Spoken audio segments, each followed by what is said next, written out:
Okay, subukang pisanta ang kadua nga video. Kagina, last time, pinakita ko sa inyo yung actual or physical appearance ng mining rig ko. Dalawang piraso. So ngayon, tuturo ko sa iyo, papakita ko sa inyo kung paano ko siya namo-monitor at yung mga income ko. So, click lang natin dito yung shortcut natin na Hive OS. Tapos, ito, Hive OS. Ito yung pangalan ko ang farm natin, Cloud X09 Farm. So, click natin dito. May makikita kang workers. Yung workers natin is si Cloud at saka si Shine. Yung dalawang rig na yon, si Gigabyte at saka si Sapphire. So, i-open natin sa isang link yung si Shine at open natin dito si Cloud. Okay, so nakikita natin ngayon si Cloud sa Gigabyte. So, 6 na piraso na Gigabyte. Makikita mo dito yung megahash niya. So, mas mataas na megahash, MH, mas maganda. Mas mataas yung income mo. So, meron dito 31.96, 32, tapos temperature, wattage, tapos ito yung mga overclock settings nyo. Sa core, fan speed, 55. So, tingnan natin ngayon si Shine. Si Shine naman is si Sapphire. Sapphire naman yung RX 580 na graphics card niya. Parehas lang na RX 580. Pero maganda yung Sapphire kasi mayroon siyang backplate. Mas malamig siya. So, nandito kita mo yung temperature niya, 46. Pinakamataas, 51. Tapos, fan speed niya is 45 lang. Hindi katulad kay Cloud. Kay Cloud, 55 ang fan speed niya, mas malakas. Pero yung temperature niya, mas mataas. Ito, meron siyang 58. Pero advantage ng Gigabyte, 78 wattage niya lang. Hindi siya aabot ng 80. Unlike kay Sapphire, mas mataas. Umaabot ng 107 watts. Pero mas mataas lang yung megahash niya. Yung megahash ni Sunshine, ni Sapphire is 196.2 megahash. Pero kay Cloud is 192 megahash lang. Mas mababa, mas mabilis pa rin si Sunshine or si Sapphire. So, tingnan natin ngayon sa location ng ng minimina natin na cryptocurrency. So, dito 'yon sa 2 miners. Parang itong yung location, lugar ng pinagmiminihan. Ethereum pool, ito yung Ethereum, ito yung minimina naming altcoins, Ethereum. So, ito papakita ko sa inyo kung dito makikita natin, nakakonect na siya eh. Ito yung yung wallet address. So, pag nalagay mo ito, magko-connect siya dito sa website na to. So, ito nakakonect na ako. Kikita natin dito yung si Cloud at si Shine. May current hash rate, average hash rate, at saka last share. So, makikita natin dito yung hash rate ni Cloud is 252.93. Kay Shine, mababa, 157.48. Pero, paiba-iba kasi yung yung hash rate. Kada minuto, may iba-iba ito. So, hindi siya, fixed. Yung total hash rate natin is 410.41 megahash. Yung average, 418. Tapos dito makikita mo yung round share is 0.004%. Equivalent niya sa it is 0.0008. Tapos yung 0.0008 na yan na it, yung equivalent niya sa dollar is 0.05. So, ayun, makikita natin dito. Click natin yung reward. Makikita natin dyan. 12:14. Ito, nag-umpisa ako ng 6:20 AM. So, may mga 10, 27, 32, 0.0032. So, hanggang ngayon, December 14, 12:30, 6:20 to 12:30. Lagay natin na 6:20, 7, 8, 9, 10, 11, 12. So 6 hours. 6 hours, yung namina natin is 740.00748. Ito na yung namina natin at saka kabuuan ngayon, ito 0.03515. Tapos dito makikita natin yung total paid. Ito bayad na yon. Ito, tapos papakita ko sa inyo yung isang address, yung namina ko kanina kasi naglalagay ako ng ng funds dito sa HiveOS kasi may bayad yung HiveOS Oh, kita nyo, 0.10 per day. So nagbabayad ako dito sa sa website na to para lang ma-monitor ko yung mining rig ko kasi yung mining, kita nyo naman yung mining rig na yun wala yung monitor, so hindi ko yun makikita kung anong so ayan, through wireless sa pamamagitan ng website na to mamomonitor ko, pero magbabayad ako ng 0.10 per day. Excuse. So meron akong ginawa dito na check natin yung ginawa ko dito sa flight sheet. Meron address, ito yung kaninang address 0x3A, tapos huli niya is 452A. Ayan same lang sila, so nakakonect doon sa dito ko. Ito yung nakakonect, pero yung kanina at saka sa ilang araw ko na namimina, ito yung kinunik ko, yung HiveOS fund address. So pag kinilik ko ito, re-replace siya sa dito. Mawawala ito, tapos ito yung mapapalit.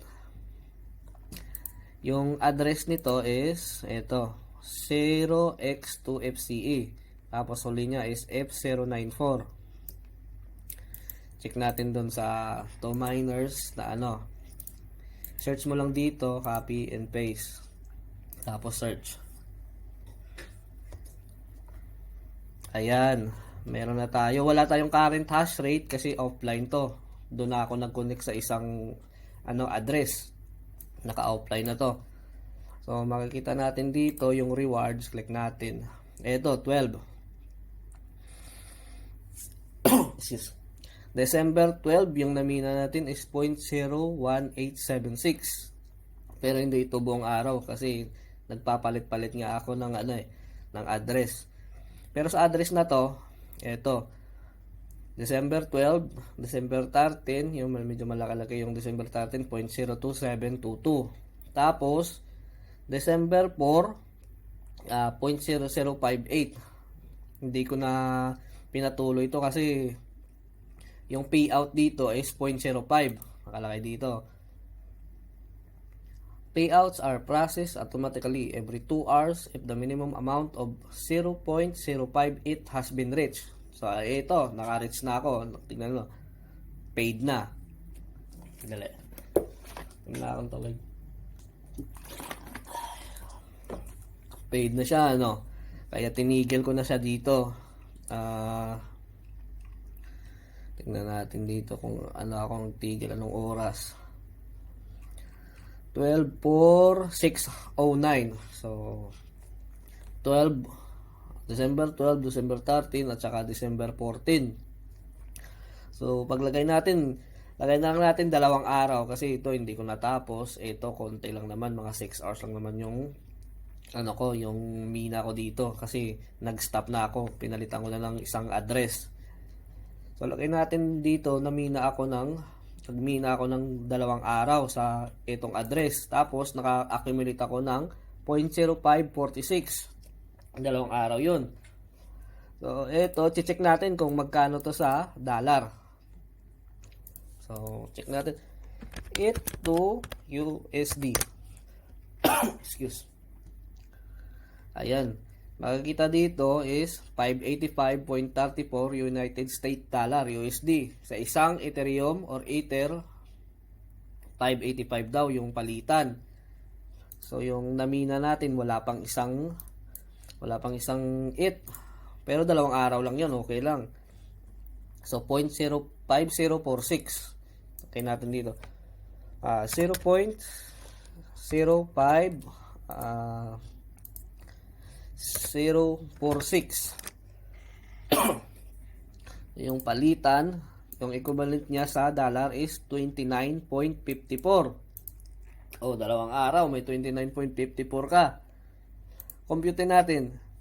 So, dalawang araw to, lagay natin 29.54. Divide natin sa to para isang araw lang. So, sa isang araw, meron tayong $14.77.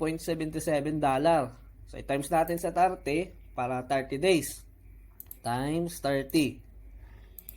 Ayan, $443.1.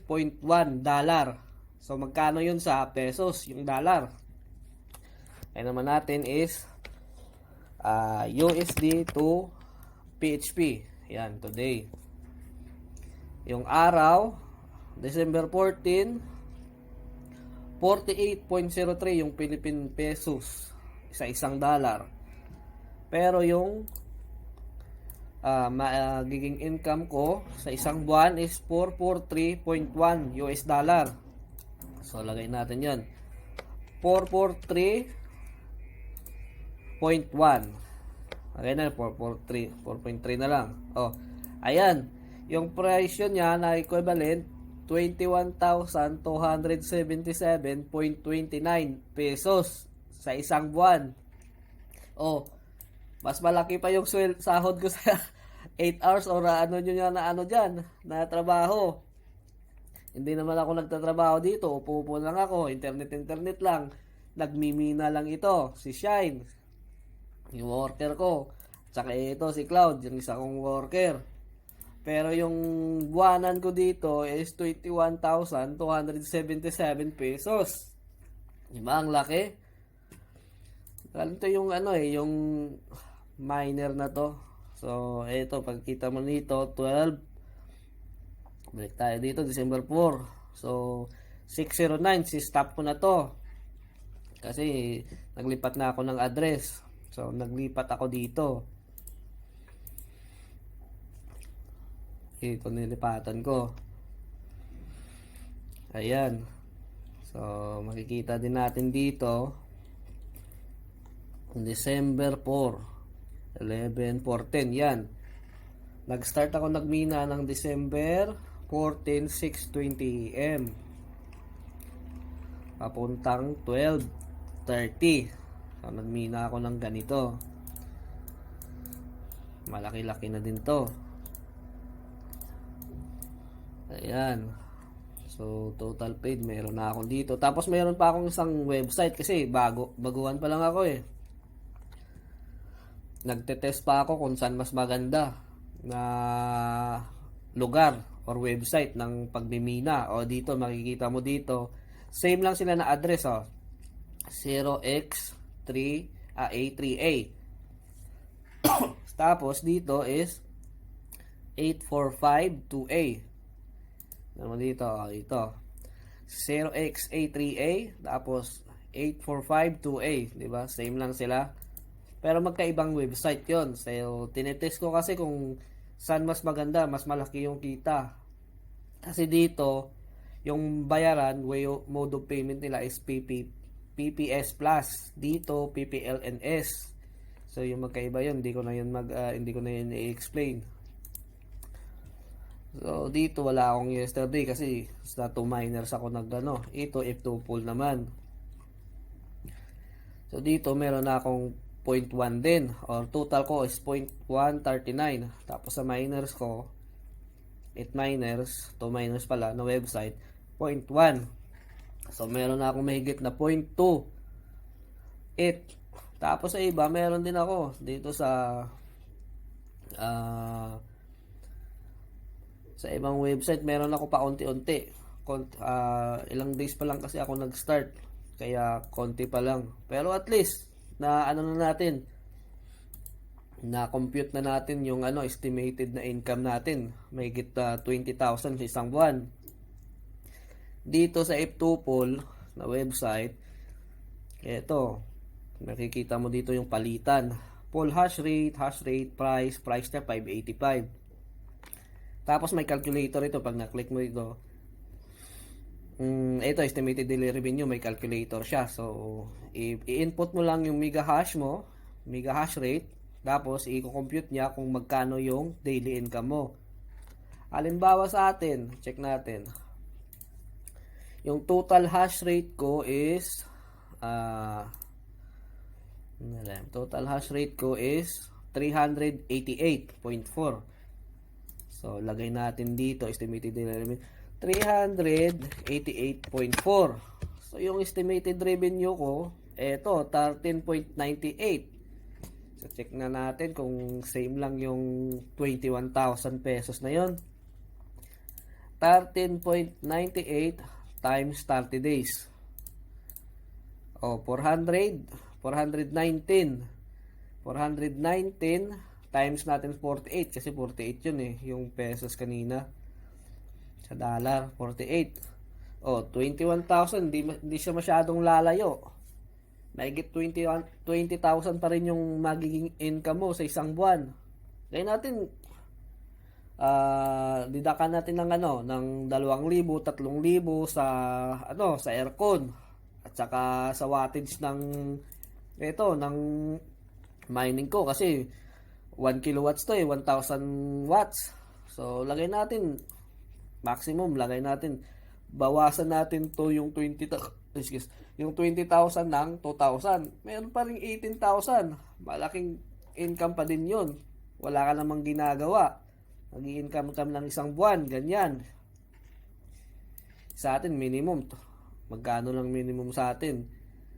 Sa Iloilo, yung nagtatrabaho pa ako ng minimum dati dyan, 8,000, 7,000, 8,000 sa isang buwan. Oh, ito 18,000. Mahigit pa. Dalawang bang trabaho mo na yun kung normal na empleyado ka lang doon. Halimbawa, sales clerk ka lang doon. Malaki-laking kita na to. Tapos ito cryptocurrency lahat to. Yung pinakamataas, yung pinakasikat is Bitcoin. Ito, BTC. Sa isang Bitcoin, halimbawa dito sa ETH. Sa isang ETH or Ethereum, yung equivalent niya sa dollar, 585. Yung sa Bitcoin, tingnan nyo sa Bitcoin, 19,133.44 US dollar, isang Bitcoin. Anin mo yun? Pag may namina ka na isang Bitcoin, meron kang 19,000, almost 20,000 US dollar. Biglang yaman ka kaagad. Pero mahirap to magmina ng Bitcoin. Yung ginagawa nila, magmimina sila ng ETH, ipapalitan na nila ng Bitcoin. Tapos ibebenta nila through ipapalitan nila ng Bitcoin ng USD, bebenta nila. So yun. Daming pera ng nagmimina. Kita mo dyan, Ay, laking kita mo dito. Ito sa 2 miners. Click natin, Ayan, click natin yung Ethereum. Ito yung minimina ko. Meron ng Ravencoin, Ethereum Classic, Monero, Firo, Bitcoin Gold. Pero ito yung pangalawang pinakamasikat sa sa cryptocurrency. Ito yung pinakamataas na pangalawa sa pinakamataas na palitan. Excuse. Ito, makikita mo dito kung gaano kadami sa buong mundo kung yung nagmimina. Dito pa lang yan sa 2 miners na pa lang yan na website. Meron pang If2Poll, meron pang madaming website pa na nagmimina. Excuse. Bawa ito, miners online, 5,326. Yung workers niya 17,076. Yung sa akin workers ko dalawa lang. Ito, workers dalawa lang, si Cloud at si Kashine yan. Ano pa yung 17,076 na worker? Ilang dolyar yon kung magkakaroon ka ng ganitong worker. Tapos yung miners mo, ito yung miners ko. Yung si Cloud, farm yun may 5,326 na farm. Sa 5,326 na farm, merong worker na online, 17,076. Sobrang dami nagmimina. Yung itong website na to, maliit pa lang to. Hindi siya pinakamalaking website na nagmimina. Ito yung F2Poll, malaki to. Dito yung isa sa pinakamalaking website ng nagmimina ng cryptocurrency. Check natin dito, ayan. May address na ako dito kasi nagmimina na ako dito. Ayan. Yan din makikita mo dito kagaya ng Ethereum.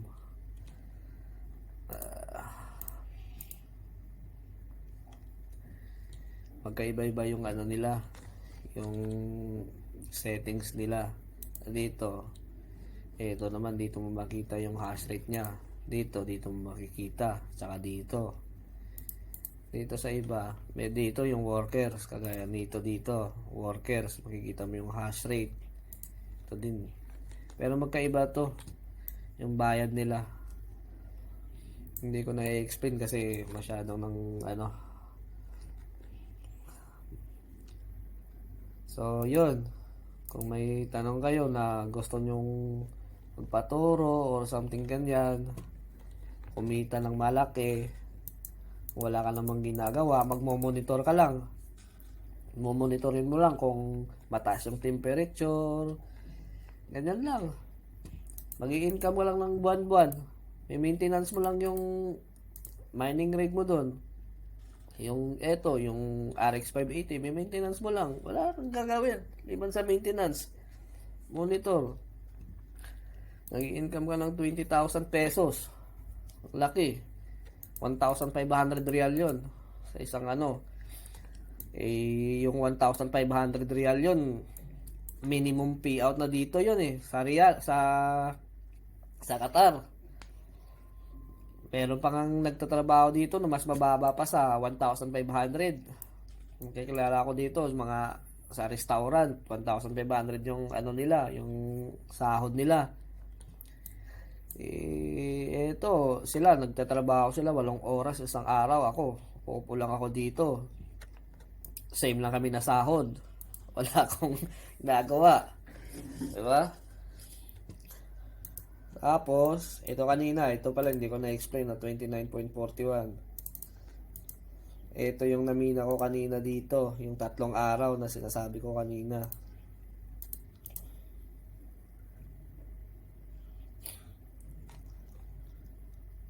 Kasi yung address nito na 21.41, kasi may bayad nga dito So nagmina ako ng 2 araw